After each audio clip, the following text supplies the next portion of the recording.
Hello, स्वागत है आप सभी का हमारे यूट्यूब चैनल की करंट अफेयर्स की सीरीज में। आज है 6 अगस्त, 6 अगस्त सुबह तक के जो भी महत्वपूर्ण करंट अफेयर्स हैं, वो इस क्लास के अंदर करवाए गए हैं। इस क्लास के अंदर क्या है, करंट अफेयर्स के डिटेल में भी करवाया जाता है। तो आप इस वीडियो को शुरू से लेकर अंत तक ज़रूर देखना। अगर आपको हमारे ये वीडियो की करंट अफेयर्स की पीडीएफ भी चाहिए, तो हम डिस्क्रिप्शन के अंदर इस वीडियो की डिस्क्रिप्शन के अंदर लिंक दे दिया गया है, आप वहाँ पर जाकर उसे डाउनलोड कर सकते हैं। हाल ही में किसके द्वारा नई दिल्ली में महिलाओं के लिए डिजिटल शक्ति अभियान के अंतर्गत डिजिटल शक्ति केंद्र का उद्घाटन किया गया है? बताओ जी, राष्ट्रीय महिला आयोग द्वारा, भारतीय निर्वाचन आयोग द्वारा, सर्वोच्च न्यायालय द्वारा या उपरोक्त में से कोई नहीं? किसके द्वारा किया गया है जी? महिलाओं के लिए डिजिटल शक्ति अभियान के अंतर्गत डिजिटल शक्ति केंद्र का उद्घाटन ये किया गया है जी। ऑप्शन 1 हमारा राइट आंसर आएगा, राष्ट्रीय महिला आयोग द्वारा। ठीक है जी। आगे इसके मुख्य बिंदु देख लेते हैं जो है, डिजिटल शक्ति केंद्र का उद्घाटन तो हमने देख लिया, राष्ट्रीय महिला आयोग की अध्यक्ष सुश्री रेखा शर्मा ने किया है। किसके सहयोग के किया की बात आए तो ये किया है साइबर पीस फाउंडेशन के सहयोग से। ठीक है। जी, अब उद्घाटन के समय सुश्री जो है रेखा शर्मा, इन्होंने क्या कहा? इन्होंने कहा कि भारत में साइबर अपराध के मामलों में वृद्धि हुई है। ठीक है जी। अब यह क्या करेगा जो केंद्र खोला गया है, डिजिटल शक्ति के अंदर, यह क्या शिकायतों को दर्ज करेगा, ठीक है? और न उनके निपटान में तकनीकी सहायता प्रदान करेगा। ठीक है जी। आयोग ने और क्या कहा? आयोग ने कहा कि डिजिटल अपराधों में वृद्धि को देखते हुए, ठीक है जी, यह पहल महिलाओं को डिजिटल दुनिया में खुद की सुरक्षा करने और सशक्त बनाने में मदद करेगा। इसका क्या मतलब हुआ? इसका मतलब हुआ कि आजकल क्या डिजिटल अपराध काफ़ी बड़े हैं, ठीक है जी। और यह केंद्र जो स्थापित किया गया है, यह महिलाओं को डिजिटल दुनिया में खुद की सुरक्षा करने और सशक्त बनाने में मदद करेगा, ठीक है जी। इस केंद्र के द्वारा क्या है, साइबर अपराध की शिकायतों का समय पर और प्रभावी रूप से समाधान सुनिश्चित करेगा, ठीक है जी। इसका मुख्य उद्देश्य क्या है? इसका मुख्य उद्देश्य है साइबर अपराधों के बारे में जागरूकता बढ़ाना भी है, ठीक है जी। आगे हम नेक्स्ट क्वेश्चन देख लेते हैं। हाल ही में एयर इंडिया के बाद किसके द्वारा ढाका की अपनी सारी फ्लाइट्स को कैंसल किया गया है? बताओ जी, किसके द्वारा किया गया है? ये किया गया है इंडिगो के द्वारा, ठीक है जी। इंडिगो के द्वारा क्या है, हाल ही में, ठीक है जी, ढाका की सभी फ्लाइट्स को कैंसल किया है। क्या कहा इंडिगो ने? इंडिगो ने कहा, एयर इंडिया के बाद इंडिगो ने कर दी सारी कैंसल, ठीक है जी। और क्या किया है, कल क्या है, 5 अगस्त को इंडिगो के द्वारा एक फ्लाइट को कोलकाता की तरफ मोड़ा गया, ठीक है जी। इंडिगो ने क्या 6 अगस्त की जो भी ढाका की फ्लाइट थी उनको सभी को कैंसल कर दिया। ठीक है जी। इंडिगो द्वारा क्या कहा गया? इंडिगो द्वारा क्या कहा गया कि सुरक्षा को ध्यान में रखते हुए यह फैसला लिया गया है। ठीक है जी। इंडिगो ने सोशल मीडिया प्लेटफ़ॉर्म एक्स पर ढाका में चल रही स्थिति को देखते हुए 6 अगस्त के लिए, ठीक है, निर्धारित सभी उड़ानें दुर्भाग्य से रद्द कर दी गई हैं। उन्होंने कहा कि इंडिगो द्वारा कहा गया है कि अनसुबह तेजी से यात्री, ठीक है जी, यात्री योजनाओं में काफ़ी असुविधा और व्यवधान हो सकता है और हमें इस घटना के लिए गहरा खेद है। इंडिगो द्वारा यह भी कहा गया कि हमारे लिए हमारे यात्री और चालक दल की सुरक्षा सर्वोपरि। आगे नेक्स्ट क्वेश्चन देख लेते हैं जी। आगे कुछ इम्पोर्टेंट देख लेते हैं जी। असम के मोरीगांव में क्या है, सेमीकंडक्टर इकाई किसके द्वारा स्थापित की गई है? टाटा ग्रुप ऑफ कंपनी के द्वारा। ठीक है जी। दक्षिण कोरिया में अमेरिकी नेतृत्व वाली संयुक्त राष्ट्र कमान में कौन शामिल हुआ है? जर्मनी शामिल हुआ है। ठीक है जी। हाल ही में क्या है, पेरिस ओलंपिक 2024 में 100 मीटर रेस में किसके द्वारा गोल्ड मेडल जीता गया है? ये जीता गया है सेंट लूसिया की महिला खिलाड़ी जूलियन अल्फ्रेड के द्वारा। ठीक है जी। नई दिल्ली के अंदर कौन-सी प्रदर्शनी शुरू की गई है? विरासत प्रदर्शनी, ठीक है जी। किस सरकार के द्वारा मुख्यमंत्री मैया सम्मान योजना शुरू की गई? ये की गई है झारखंड सरकार के द्वारा, ठीक है जी। भारत ने क्या है, नेपाल की जल विद्युत परियोजना के लिए 5,000 करोड़ रुपए मंजूर किए हैं, ठीक है जी। किसके द्वारा धारा 77 ए को असंवैधानिक करार घोषित किया गया है? मद्रास हाई कोर्ट के द्वारा। आगे हमारा नेक्स्ट क्वेश्चन है, हाल ही में भारत द्वारा भारत के नागरिकों को कौन से देश की यात्रा करने से बचने के लिए कहा गया है? बताओ जी, कौन से देश की यात्रा करने से बचने के लिए कहा गया है? अमेरिका, चीन, बांग्लादेश और उपरोक्त में से कोई नहीं। राइट आंसर हमारा आएगा थर्ड, बांग्लादेश। ठीक है जी। बांग्लादेश में आरक्षण के खिलाफ छात्रों का प्रदर्शन लगातार जारी है, ठीक है? इस बीच क्या रविवार से क्या है, रविवार शाम से क्या है 6 बजे से पूरे बांग्लादेश के अंदर कर्फ्यू लगाया गया है, ठीक है जी। अब क्या है, बांग्लादेश की मौजूदा संवेदनशील स्थिति को देखते हुए हमारे जो भारत के विदेश मंत्रालय है, उनके द्वारा भारतीय नागरिकों को बांग्लादेश की यात्रा न करने की सलाह दी गई और साथ में हेल्पलाइन नंबर भी जारी किया गया। इसके और क्या किया गया, इसके अतिरिक्त क्या है, भारत ने बांग्लादेश के अंदर रहने वाले अपने नागरिकों को संपर्क में रहने और सतर्क रहने की के लिए कहा गया। ठीक है जी। भारत का जो सहायक उच्चायोग है बांग्लादेश में, उसके द्वारा क्या है, एक सोशल मीडिया पर पोस्ट करके कहा गया कि जो सिलट स्थित भारतीय सहायक उच्चायोग है, के अधिकार क्षेत्र में रहने वाले सभी छात्रों, आगे क्वेश्चन है जी हमारा, 6 अगस्त को कौन-सा दिवस मनाया जाता है? हिरोशिमा दिवस, अमेरिकी तटरक्षक दिवस, भारतीय अंगदान दिवस या उपरोक्त में से कोई नहीं। बताओ जी, कौन-सा दिवस मनाया जाता है 6 अगस्त को? 6 अगस्त को तो मनाया जाता है हिरोशिमा दिवस, ठीक है जी। और अमेरिकी तटरक्षक दिवस की बात करें तो ये मनाया जाता है 4 अगस्त को और भारतीय अंगदान दिवस ये मनाया जाता है 3 अगस्त को। ठीक है, 6 अगस्त को कौन-सा मनाया जाता है? हिरोशिमा दिवस, ठीक है जी। इस दिन क्या है, 6 अगस्त 1945 को क्या है, अमेरिका द्वारा क्या है, जापान के हिरोशिमा में परमाणु बम गिराए थे। ठीक है जी। इसी कारण क्या है, हिरोशिमा दिवस तब मनाया जा रहा है। 6 अगस्त 1945 को क्या है, दूसरे विश्व युद्ध के दौरान क्या यूएसए द्वारा जापान के हिरोशिमा शहर पर कौन-सा परमाणु बम गिराया था? लिटिल बॉय नामक परमाणु बम गिराया था। यह दुनिया का पहला परमाणु बम गिराया गया था, जिसने क्या है, लाखों लोगों की जान ली थी। और शहर को, हिरोशिमा शहर है, उसे पूरी तरह से तबाह कर दिया, ठीक है जी।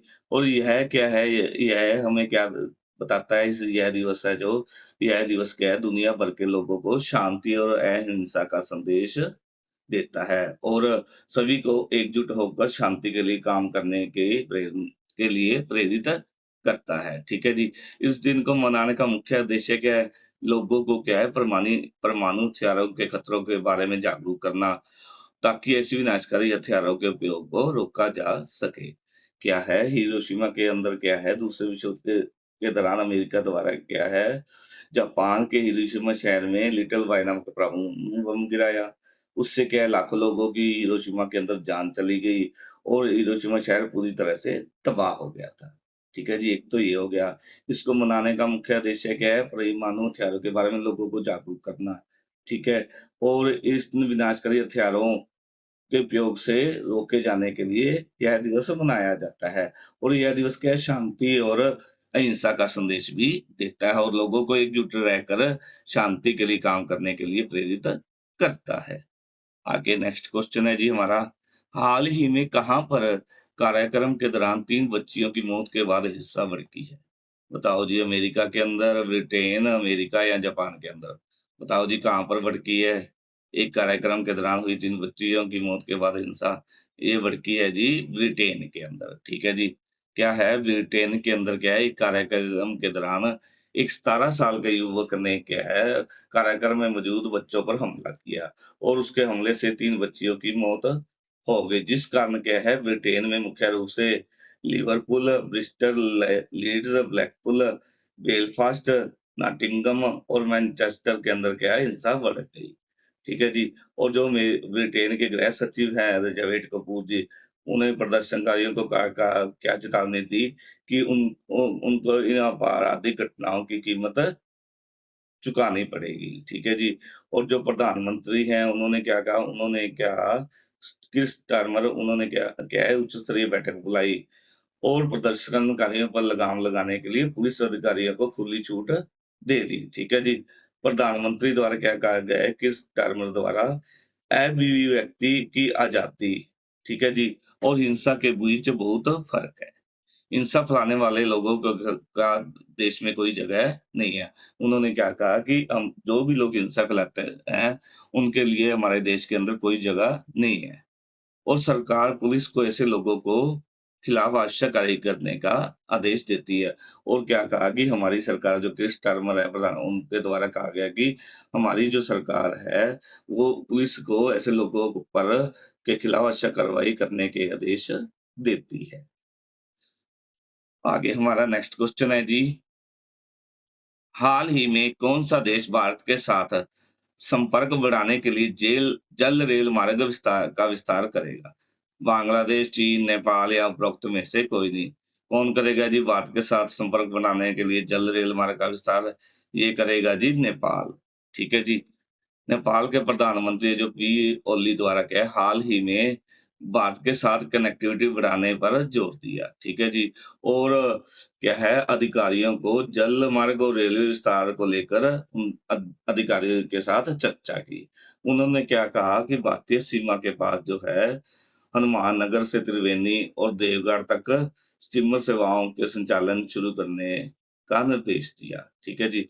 उन्होंने कहा कि 1970 से में के अंदर क्या है, नेपाल में स्टीमर सेवा की अनुमति देने वाला कानून बन गया। लेकिन अभी तक क्या है, इस बुनियादी ढांचे का उपयोग नहीं किया गया, जो कि नेपाल के लिए दुर्भाग्यपूर्ण है। ठीक है जी। उन्होंने अधिकारियों को निर्देश दिए कि जल्द ही स्टीमर संचालित करके योजना पर काम शुरू किया जाए। ठीक है जी। उन्होंने क्या इस दौरान क्या है, रेलवे पूर्व पश्चिम रेलवे लाइन के विस्तार के लिए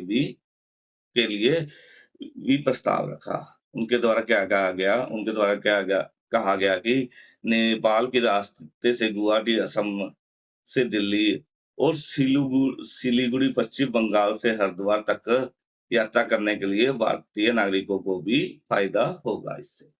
ठीक है जी।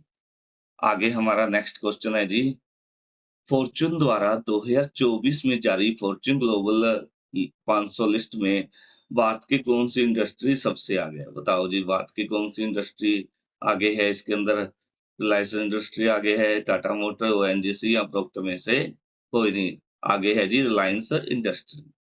ठीक है जी।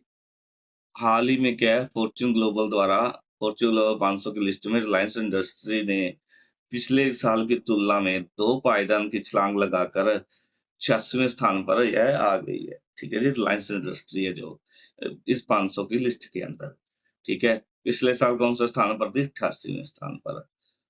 और पिछले 3 साल से कंपनी इस लिस्ट में 69 स्थान पर 69वें स्थान पर आ चुकी है। ऊपर आ चुकी है 69 स्थान। ठीक है जी। साल 2021 के अंदर रिलायंस इंडस्ट्री कौन से स्थान पर थी? 155 में। ठीक है। और इस लिस्ट के अंदर जो रिलायंस इंडस्ट्री है, कब से शामिल है? 21 साल से। ठीक है जी। अब बात करें टाटा मोटर्स की, तो इस लिस्ट के अंदर कौन से स्थान पर है? 271 में। इस साल कितने की छलांग लगाई इसके द्वारा? 66 पायदान की। ठीक है जी। ओएनजीसी इस लिस्ट के अंदर कौन से 22 स्थान फिसल कर 180 नंबर पर पहुंच गई, और बीपीसीएल 25 स्थान फिसल कर 258वें नंबर पर पहुंच गई है। आगे है जी हमारा नेक्स्ट क्वेश्चन, हाल ही में केंद्र सरकार ने किस राज्य के आदि चुन नगरी अभयारण्य को मोर अभयारण्य घोषित किया है? बताओ सी, किस राज्य के आदि चुन गिरी अभयारण्य को, यह कहाँ पर है आदि चुन गिरी अभयारण्य? ये बताओ, कर्नाटक के अंदर है, तमिलनाडु के अंदर है, या फिर उत्तराखंड के अंदर है? ये है जी कर्नाटक के अंदर। ठीक है जी। कर्नाटक, तमिलनाडु, उत्तराखंड, इसमें से कहाँ पर है ये आदि आदि चुनचुनगिरी अभयारण्य? ये कर्नाटक के अंदर है। ठीक है जी। इसको क्या है, केंद्र सरकार ने क्या घोषित किया है? मोर अभयारण्य घोषित किया है। ठीक है जी। अब क्या इसके अतिरिक्त और कौन से को मोर अभयारण्य घोषित किए केंद्र सरकार द्वारा? केरल के केरल का जो है ना, चूलानूर चूलानूर अभयारण्य, उसको भी मोर अभयारण्य घोषित किया गया है केंद्र सरकार द्वारा। ठीक है जी। केंद्र सरकार ने क्या है, कर्नाटक के आदि चुनचुनगिरी मोर, ठीक है, और केरल के चुल्लानूर को मोर अभयारण्य घोषित किया है। ठीक है जी। इस दौरान क्या कहा, जानकारी किसके द्वारा दी गई है? यह जानकारी दी गई भूपेंद्र यादव है जो केंद्रीय परिवहन और वन तथा जलवायु परिवर्तन मंत्री, उनके द्वारा यह जानकारी दी गई कि राष्ट्रीय पक्षी के संरक्षण के लिए केंद्र सरकार द्वारा क्या है कई उपाय किए जा रहे हैं। ठीक है जी। और मंत्रालय ने क्या है मोर के लिए प्रजनन और संरक्षण केंद्र भी स्थापित किए हैं। आगे है जी हमारा नेक्स्ट क्वेश्चन, हाल ही में किस राज्य की विधानसभा ने अनुसूचित जनजातियों के आरक्षण संबंधी विधेयक 2024 पेश किया गया है? बताओ जी, गोवा, केरल, तमिलनाडु या उपरोक्त में से कोई नहीं। ये किया गया है जी गोवा। ठीक है जी। गोवा की विधानसभा द्वारा क्या है अनुसूचित जनजातियों के आरक्षण संबंधी विधेयक 2024 पेश किया गया है। ठीक है जी। कब पेश किया गया? ये किया गया 5 अगस्त को क्या है कानून तथा न्याय मंत्री अर्जुन राम मेघवाल ने गोवा राज्य की जो विधानसभा उसके अंदर अनुसूचित जनजातियों के आरक्षण संबंधी विधेयक लोकसभा में पेश किया। ठीक है जी। इस विधेयक का मुख्य उद्देश्य क्या है? अनुसूचित जनजातियों को आरक्षण प्रदान करना है। इस जो विधेयक का मुख्य उद्देश्य है।